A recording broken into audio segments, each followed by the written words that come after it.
Bonjour mesdames et messieurs, mon nom est Mario Roy. Je fais cette vidéo-ci, c'est pour révéler les vérités, les dessous du directeur de la protection de la jeunesse, vous faire part un petit peu des procédures que je fais depuis 6 ans. Plusieurs ont entendu parler de moi sur Facebook, par les réseaux sociaux, ou ben non, par les journaux. C'est déjà arrivé à Québec que j'ai fait une grève de la soif en 2012. Et depuis 2010, je fais enquête sur le directeur de la protection de la jeunesse. Les faits sont qu'en 2010, le directeur de la protection de la jeunesse m'a communiqué comme quoi que mon enfant avait été victime de touchement sexuel par le conjoint de sa mère. Malgré ses aveux à la police, malgré ses aveux à la protection de la jeunesse, malgré son rapport sexologique incriminant, il n'y a jamais eu de poursuite criminelle contre cet ex-membre exécutif du Parti québécois dans le Mirabel en 2012. Donc, j'ai mené enquête depuis ce temps et pour tenter de me faire taire, on essaie de me mettre en prison. En 2014, j'ai été mis sous arrestation alors que je m'apprêtais à faire une grève de la soif au Parlement de Québec, une deuxième. J'allais porter des clés USB au ministre afin de révéler une preuve. Je m'en allais les porter en bonne et due forme, très cordialement, afin que les ministres de la santé, pas de la santé, excusez, mais de la Chambre de la jeunesse et le ministre de la sécurité publique ainsi que le ministre de la Justice puissent faire leur travail adéquatement et qu'ils puissent enquêter sur les dossiers que j'avais fait enquête. Malheureusement, il y avait un enquêteur que je ne croyais pas ripou à ce point. L'enquêteur Geneviève Lemieux. J'avais déposé une plainte criminelle en 2013 auprès du département de sécurité des palais de justice et l'ex-capitaine Daniel Davio, aujourd'hui il est gardien de prison au pénitencier Leclerc.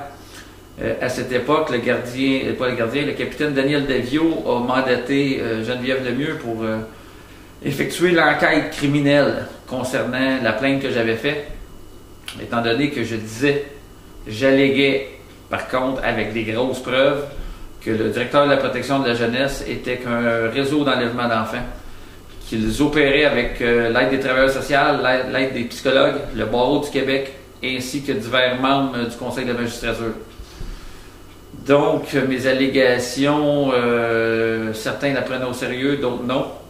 J'ai enquêté, j'ai fait mon bout de chemin et finalement, une journée, l'enquêteur Geneviève Lemieux, au lieu de faire son travail adéquatement, a décidé d'appeler une des personnes criminelles du réseau et comme quoi que j'allais procéder légalement à son arrestation parce que tout citoyen qui voit un crime ou qui est au courant qu'il y a un crime qui se commet, selon l'article 494.1, est en droit de procéder aux arrestations civilement et de remettre les criminels entre les mains des policiers. Or, les constables spéciaux du département de sécurité des palais de justice étaient visuellement témoins depuis des dizaines et des dizaines d'audiences de tout ce qui se passait comme crime. Donc, j'étais réellement en mesure, avec ma preuve, de procéder aux arrestations. Mais l'enquêteur époux a levé une plainte à mon égard et je suis accusé d'intimidation d'un membre d'appareil judiciaire que je n'ai pas le droit de nommer. Son nom est le seul interdit de publication. Donc, suite à ça, j'ai été accusé d'intimidation d'un membre d'appareil judiciaire, l'empêcher d'effectuer ses fonctions et de menaces de mort. Donc, sans aucune preuve de rien, on m'a arrêté que sur des allégations. Même pas de preuve de téléphone à fournir. Et on m'a arrêté, on m'a incriminé pendant 6 jours de temps. J'ai eu une caution de 500 $ à payer. Ma conjointe a fallu qu'elle s'engage pour 5 000 $. Et depuis ce temps, je n'ai pas le droit d'aller en Ontario pour aller visiter ma belle-mère. Je vis des préjudices graves. Et au-delà de ça, le procureur Jean Caron, qui est le procureur qui m'accuse dans ce dossier, a mis de l'emphase dans le but de me faire incriminer le 27 novembre 2015 et en souhaitant me faire mettre en prison jusqu'à la fin, pas à la fin, excusez, mais au début des procédures du procès contre la protection de la jeunesse et divers membres du Barreau du Québec. J'ai déposé une clé USB de l'enregistrement téléphonique que j'ai effectué auprès de M. Caron, Jean de son prénom. Et Jean Caron a avoué dedans avoir mis une belle emphase pour que je sois incriminé, et ce, illégalement. Maintenant, l'affaire est que le juge président le dossier, aujourd'hui, je l'ai rencontré aujourd'hui le 23 février 2016, je l'ai rencontré en salle 5.11 et je suis très déçu de la procédure qu'ils entendent et qu'ils débutent le procès. L'affaire est que depuis le début des accusations, j'ai demandé un procès devant jury de 30 jours parce que j'ai réellement pour 30 jours de documentation en preuve à mettre. 30 jours, ce n'est réellement pas exagéré. Réellement pas. J'ai déposé une liste de 52 témoins. J'ai réactivé ma plainte criminelle privée en privé parce que pour faire une plainte criminelle privée, c'est légal.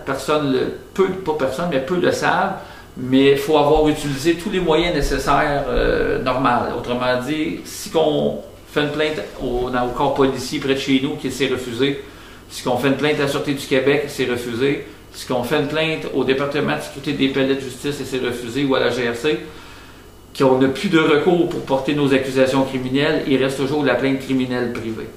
Or, j'ai la preuve que l'enquêteur Geneviève Lemieux, avec 3 semaines de formation à l'école de police, a fermé un dossier sans rencontrer de procureur. Pourtant, la preuve est concrète, est très, très solide et très documentée. Je vais vous le montrer tantôt.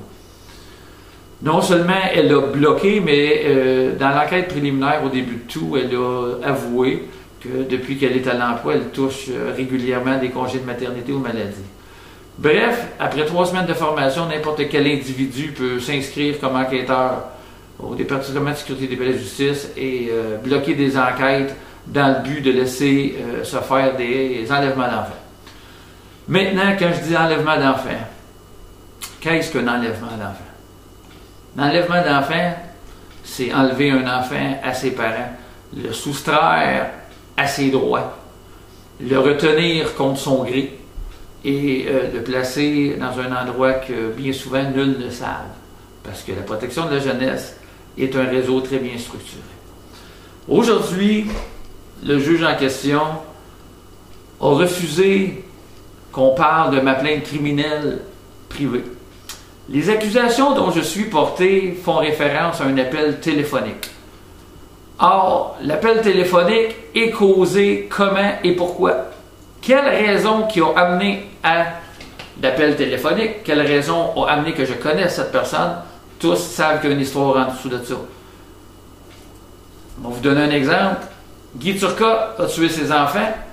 Il a fait témoigner plein de personnes qui n'étaient pas présentes le soir du meurtre.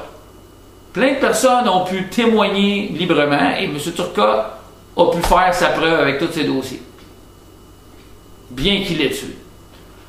Moi, maintenant, aujourd'hui, le juge a, contre les droits, contre tous mes droits, subjecte temporairement à mon dépôt de preuves que je vais vous montrer et subjecte à envoyer les subpénats à mes témoins. Le juge sait que j'ai déposé une liste de 52 témoins avec des preuves qu'ils sont coupables d'enlèvement, parjure, dépôt de faux, fabrication de faux, complot, voie de fait, négligence criminelle, acte terroriste et gangstérisme. Le juge refuse des témoins. Pourquoi? Parce que c'est une branche du gouvernement. Pourquoi que les médias n'en parlent pas? TVA, Radio-Canada. Ils ont parlé des jeunes, les jeunes fugueuses à Laval, un peu partout dans les centres de jeunesse, les réseaux de prostitution. Le problème ne sont pas les gangs de rue qui recrutent. Le problème vient de l'intérieur. Et j'en ai assez de preuves. Le problème, le barreau du Québec en est complice. Maintenant, le juge en question, il souhaite que le procès débute avec le choix du jury à 9h15 le 7 mars. Ça, j'ai pas de problème, je suis prêt.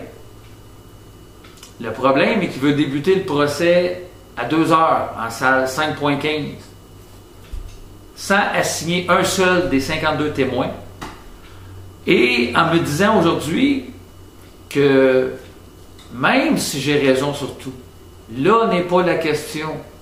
Ça n'a pas rapport avec les accusations. Des petites nouvelles, M. Brunton. Tout a rapport avec les accusations. Si vous n'êtes pas capable de partir un procès sur des bonnes notes, je vous demande publiquement de vous récuser.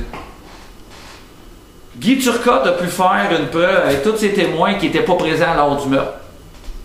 Moi, Mario Roy, j'ai pour 20 000 pages de preuves juridiques d'un réseau d'enlèvement d'enfants qui sévit au Québec et que tous se ferment les yeux. Tous, je parle des membres du barreau qui sont au courant, même s'ils ne sont pas dans la chambre de la jeunesse, ils sont au courant. J'ai parlé avec des dizaines d'avocats et je vais vous le dire, calvaire, ils sont au courant de ce qui se passe, ils disent tout. Le DPJ, c'est les tout-puissants. Ben, j'ai des petites nouvelles. Avec ce que j'ai ici, je ne lâcherai pas le morceau. J'ai fondé un organisme et je suis capable de prouver qu'avec le quart du budget alloué au département de la protection de la jeunesse, je peux être plus effectif qu'eux et beaucoup plus productif. J'avais demandé à ma caméraman de reculer un petit peu pour que vous voyiez l'ampleur de ma preuve. Que le juge tente de camoufler. Parce que les accusations portées contre moi peuvent me valoir jusqu'à 14 ans de prison. Alors que les peines cumulées dans ce que je les accuse peuvent jouer de 2 à 35 ans de prison concernant les criminels qui sont des avocats. Et bientôt, je vais révéler les noms publiquement de la liste de témoins, mais avant, je vais vous montrer un aperçu de la preuve. De ce que j'ai ici. Si tu peux t'approcher un petit peu, montrer les clés USB qu'on a déposées. Ici, ce que vous voyez en preuve, ce sont toutes des notes sténographiques de procès. Il y a des clés USB, il y a des centaines d'heures d'enregistrement chacun. Différents disques de procès ici. Et ça ici, là, toutes les notes sténographiques et les preuves révèlent, hors de tout doute, qu'il y a des jugements rendus en chambre de jeunesse qui sont complètement faussés. Pas des... c'est peut-être pas ça. Non, complètement faussés. Ici, là, j'ai assez de preuves pour faire mettre en prison plusieurs avocats, plusieurs travailleurs sociaux, 2 juges. Parce que, contrairement à ce que les gens se font dire, aucun juge n'a l'immunité. Le code criminel est clair là-dessus. Aucune immunité pour les juges. Quand c'est de mauvaise foi, et il y a des articles qui en parlent, faire obstruction à un procès est passible d'emprisonnement.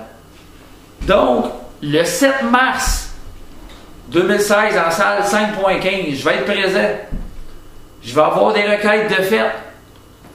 Et si le juge refuse mes témoins de les assigner, parce que j'ai droit d'avoir les témoins assignés par l'État, étant donné qu'ils m'ont ruiné. Aujourd'hui, j'ai un organisme à but non lucratif et on ne roule pas sur l'or, c'est évident. On aide les parents bénévolement, étant donné que le gouvernement ne font rien. La ministre de la Chambre de la jeunesse adore les 2 doigts au nez. Et je dirais pas ce qu'elle a l'autre main. Mais adore au gaz, c'est évident. Que moi, je demande à ce que les ministres me rencontrent. Je vous les invite ici chez nous, à mon bureau, ou bien non, invitez-moi à votre parlement. On a des petites discussions à faire concernant ces dossiers-là. Et il est clair et net que pour cette vidéo-là, je ne mettrai pas les noms publics. Mais le 7, il n'y en aura pas de magouille le 7 mars. Il n'y en aura pas. Et si vous tentez de me mettre en prison une autre fois, je vous garantis que ces dossiers-là, il y en a ailleurs. Et faites votre travail. Ne portez pas simplement le nom de ministère de la Justice, juge, soyez-en de vrai. Vous êtes payé par l'État. L'État, c'est qui? C'est nous. C'est pas un groupe qui gère, qui se pète les bretelles avec des 150, 200, 300, 400 000 $, facturer des frais de 200 piastres de l'heure qui en valent même pas 5 cents. Il y a des avocats, là. Mais j'ai hâte de vous convoquer dans le box. J'ai hâte de vous interroger. Je vous promets un chien de ma chienne parce que c'est moi qui ai les preuves contre vous. Que tout ce que vous pouvez faire, c'est de me tirer une balle dans la tête, ça va se revirer contre vous. On meurt tout un jour, mais moi, je vais mourir la tête haute, comparativement à vous. Et je suis certain d'une chose, c'est que quand je dors bien. Et je vous invite tous, mesdames et messieurs, très sincèrement, le 7 mars 2016, au Palais de justice de Montréal, en salle 5.15 à 2h, ne manquez pas le procès.